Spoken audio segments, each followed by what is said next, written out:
ओम शांति। 16 मई 2024 बाबा के महावाक्य।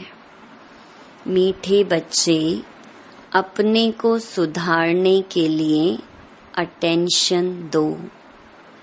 दैवी गुण धारण करो। बाप कभी किसी पर नाराज नहीं होते। शिक्षा देते हैं, इसमें डरने की बात नहीं। प्रश्न: बच्चों को कौन सी एक स्मृति रहे तो टाइम वेस्ट ना करें? उत्तर: यह संगम का समय है। बहुत ऊंची लॉटरी मिली है। बाप हमें हीरे जैसा देवता बना रहे हैं। यह स्मृति रहे तो कभी भी टाइम वेस्ट ना करें। यह नॉलेज सोर्स ऑफ इनकम है, इसलिए पढ़ाई कभी मिस ना हो। माया देह अभिमान में लाने की कोशिश करेगी, लेकिन तुम्हारा डायरेक्ट बाप से योग हो तो समय सफल हो जाएगा। ओम शांति। बच्चों को यह तो मालूम है कि यह बाप है, इसमें डरने की कोई बात नहीं। यह कोई साधु महात्मा नहीं है जो कोई बद दुआ करेंगे या गुस्सा करेंगे। उन गुरुओं आदि में तो बहुत क्रोध होता है, तो उनसे मनुष्य डरते हैं। कहाँ श्राप ना दे देवे। यहाँ तो ऐसी कोई बात नहीं। बच्चों को कभी डरने की बात नहीं। बाप से डरते वह हैं जो खुद चंचल होते हैं। वह लौकिक बाप तो गुस्सा भी करते हैं। यहाँ तो बाप कभी गुस्सा आदि नहीं करते हैं। समझाते हैं, अगर बाप को याद नहीं करेंगे तो विकर्म विनाश नहीं होंगे। अपना ही जन्म जन्मांतर के लिए नुकसान करेंगे। बाप तो समझाने देते हैं, आगे के लिए सुधर जाएं। बाकी ऐसे नहीं कि बाप नाराज होते हैं।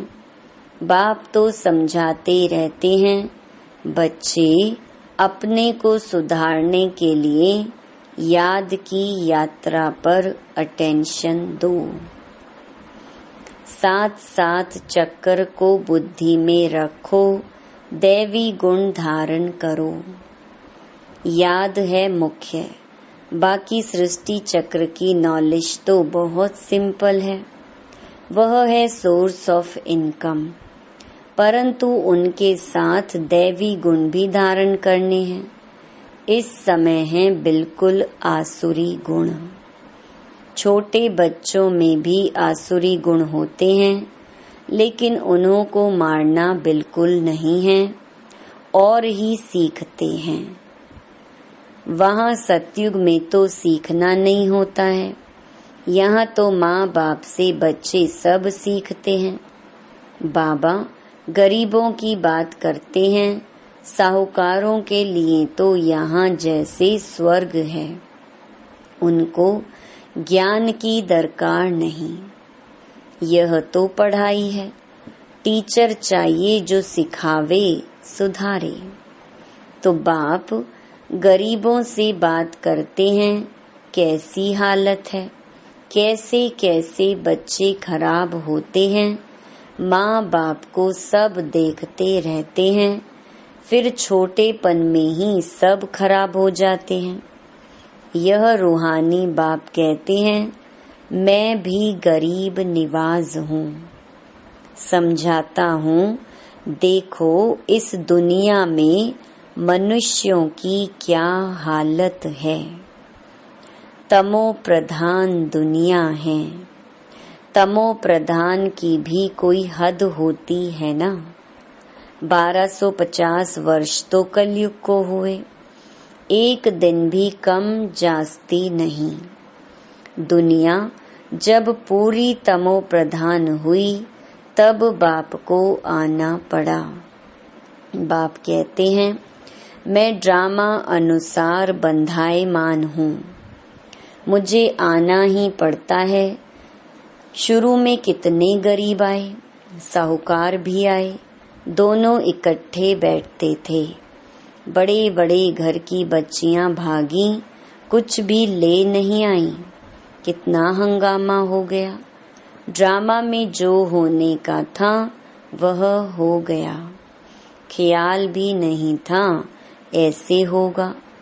बाबा खुद वंडर खाता था क्या हो रहा है। इन्हों की हिस्ट्री बड़ी वंडरफुल है। यह भी ड्रामा में नूंद है। बाबा ने सबको कह दिया, चिट्ठी लिखाकर ले आओ, हम ज्ञान अमृत पीने जाते हैं। फिर उन्हों के पति लोग विलायत से आ गए। वह बोले, विष दो। यह कहें हमने ज्ञान अमृत पिया है, विष कैसे दे सकते। इस पर इन्हों का एक गीत भी है। इसको कहते हैं चरित्र। शास्त्रों में फिर श्री कृष्ण के चरित्र लिख दिए हैं। श्री कृष्ण की तो बात हो ना सके। तो यह सब ड्रामा में नूंद है। नाटक में यह सब होता है, हंसी कुड़ी आदि आदि। यह तो दोनों बाप कहते हैं, हमने कुछ भी नहीं किया, यह तो ड्रामा का खेल चल रहा है। छोटे छोटे बच्चे आ गए, अभी वह कितने बड़े बड़े हो गए हैं। बच्चों के कितने वंडरफुल नाम संदेश पुत्रियां ले आईं। फिर जो उनसे भाग गए उनका वह नाम तो है ही नहीं।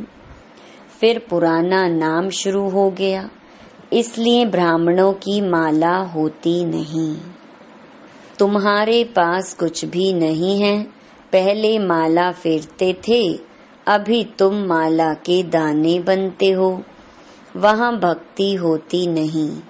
यह नॉलेज है समझने की, है भी सेकंड की नॉलेज। फिर उनको कहते हैं ज्ञान का सागर। सारा सागर शाही बनाओ, जंगल कलम बनाओ, तो भी पूरा हो ना सके। और फिर है भी सेकंड की बात। अल्फ को जान गए हो तो बेबादशाही जरूर मिलनी चाहिए। तो वह अवस्था जमाने में अर्थात पतित से पावन होने में मेहनत है। बाप कहते हैं, अपने को आत्मा समझ, मुझ अपने बेहद के बाप को याद करो, इसमें है मेहनत। तदबीर कराने वाला टीचर तो है, परंतु किसकी तकदीर में नहीं है तो टीचर भी क्या करे। टीचर तो पढ़ाएंगे, ऐसे तो नहीं रिश्वत लेकर पास कर देंगे। यह तो बच्चे समझते हैं, यह बाप दादा दोनों इकट्ठे हैं। ढेर बच्चियों की चिट्ठियां आती हैं बाप दादा के नाम पर। शिव बाबा केयर ऑफ प्रजापिता ब्रह्मा, बाप से वर्षा लेते हो इस दादा द्वारा। त्रिमूर्ति में है, ब्रह्मा द्वारा स्थापना कराते हैं। ब्रह्मा को क्रिएटर नहीं कहेंगे, बेहद का क्रिएटर तो वह बाप ही है। प्रजापिता ब्रह्मा भी बेहद का हो गया। प्रजापिता ब्रह्मा है तो बहुत प्रजा हो जाएगी। सब कहते हैं great great grandfather. Shiv Baba को ग्रेट ग्रेट ग्रैंड फादर नहीं कहेंगे, वह तो सभी आत्माओं का बाप हो गया। आत्माएं सभी भाई भाई हैं, फिर बहन भाई होते हैं। बेहद के सिजरे का हेड प्रजापिता ब्रह्मा हो गया। जैसे बिरादरी का सिजरा होता है ना, यह है बेहद का सिजरा। आदम और बीबी, एडम और ईव किसको कहते हैं? ब्रह्मा सरस्वती को कहेंगे। अब सिजरा तो बहुत बड़ा हो गया है, सारा झाड़ जड़ जड़ी भूत हो गया है। फिर नया चाहिए। इसको कहा जाता है वैरायटी धर्मों का झाड़। वैरायटी फीचर्स हैं, एक ना मिले दूसरे से। हर एक की एक्टिविटी का पार्ट एक ना मिले दूसरे से। यह बहुत गुह्य बातें हैं, छोटी बुद्धि वाले तो समझ ना सकें। बहुत मुश्किल है। हम आत्मा छोटी बिंदी हैं, परमपिता परमात्मा भी छोटी बिंदी है, यहाँ बाजू में आकर बैठते हैं। आत्मा कोई छोटी बड़ी नहीं होती है। बाप दादा दोनों का इकट्ठा पार्ट बड़ा वंडरफुल है। बाबा ने यह रथ बड़ा अनुभवी लिया है। बाबा खुद समझाते हैं, यह भाग्यशाली रथ है। इस मकान अथवा रथ में आत्मा बैठी है। हम ऐसे बाप को किराए पर अपना मकान व रथ देवें तो क्या समझते हो? इसलिए इनको भाग्यशाली रथ कहा जाता है, जिसमें बाप बैठ तुम बच्चों को हीरे जैसा देवता बनाते हैं। आगे थोड़े ही समझते थे, बिल्कुल तुच्छ बुद्धि थे। अभी तुम बच्चे समझते हो तो फिर अच्छी रीति पुरुषार्थ भी करना चाहिए, टाइम वेस्ट नहीं करना चाहिए। स्कूल में टाइम वेस्ट करने से नापास हो जाएंगे। बाप तुमको बहुत बड़ी लॉटरी देते हैं। कोई राजा के घर जन्म लेते हैं तो जैसे कि लॉटरी मिली ना। कंगाल हैं तो उनको लॉटरी थोड़े ही कहेंगे। यह है सबसे ऊंची लॉटरी। इसमें टाइम वेस्ट नहीं करना चाहिए। बाबा जानते हैं माया की बॉक्सिंग है। घड़ी घड़ी माया देह अभिमान में लाती है। तुम्हारा बाप के साथ डायरेक्ट योग है, सम्मुख बैठी है ना, इसलिए यहाँ रिफ्रेश होने आते हो ड्रामा अनुसार। बाप कहते हैं, मैं तुमको जो समझाता हूँ वह धारण करना है। यह ज्ञान भी तुमको अभी मिलता है, फिर प्रहलोप हो जाता है। ढेर आत्माएं चली जाती हैं शांति धाम। फिर आधा कल्प के बाद भक्ति मार्ग शुरू होता है। आधा कल्प से तुम वेद शास्त्र पढ़ते आए, भक्ति करते आए हो। अब मूल बात समझाई जाती है कि तुम बाप को याद करो तो जन्म जन्मांतर के विकर्म विनाश हो। यह नॉलेज है सोर्स ऑफ इनकम। इससे तुम पद्मा पदम भाग्यशाली बनते हो, स्वर्ग के मालिक बनते हो। वहाँ तो सब सुख है। बाप याद दिलाते हैं तुमको स्वर्ग में कितने अपार सुख दिए हैं। तुम विश्व के मालिक थे, फिर सब गंवा दिया। तुम रावण के गुलाम बन गए हो। राम और रावण का कितना यह वंडरफुल खेल है। यह फिर भी होगा, अनादि बना बनाया खेल है। स्वर्ग में तुम एवर हेल्दी वेल्दी रहते हो। यहाँ मनुष्य को हेल्दी बनाने के लिए कितना खर्चा करते हैं, वह भी एक जन्म के लिए। तुमको आधा कल्प एवर हेल्दी बनाने में क्या खर्चा होता है? एक नया पैसा भी नहीं। देवताएं एवर हेल्दी है ना। तुम यहाँ आए ही हो एवर हेल्दी बनने के लिए। एक बाप के बिगर सर्व को एवर हेल्दी और कोई बना न सके। तुम अभी सर्व गुण संपन्न बन रहे हो, अभी तुम संगम पर हो। बाप तुमको नई दुनिया का मालिक बना रहे हैं। ड्रामा प्लान अनुसार जब तक ब्राह्मण ना बने तब तक देवता बन न सके। जब तक पुरुषोत्तम संगम युग पर बाप से पुरुषोत्तम बनने न आए तो देवता बन न सके। अच्छा, आज बाबा ने रूहानी ड्रिल भी सिखाई, नॉलेज भी सुनाई, बच्चों को सावधान भी किया। गफलत नहीं करो, उल्टा सुल्टा बोलो भी नहीं। शांति में रहो और बाप को याद करो। अच्छा, मीठे मीठे सिकिलधे बच्चों प्रति माता पिता बाप दादा का याद प्यार और गुड मॉर्निंग। रूहानी बाप की रूहानी बच्चों को नमस्ते। धारणा के लिए मुख्य सार।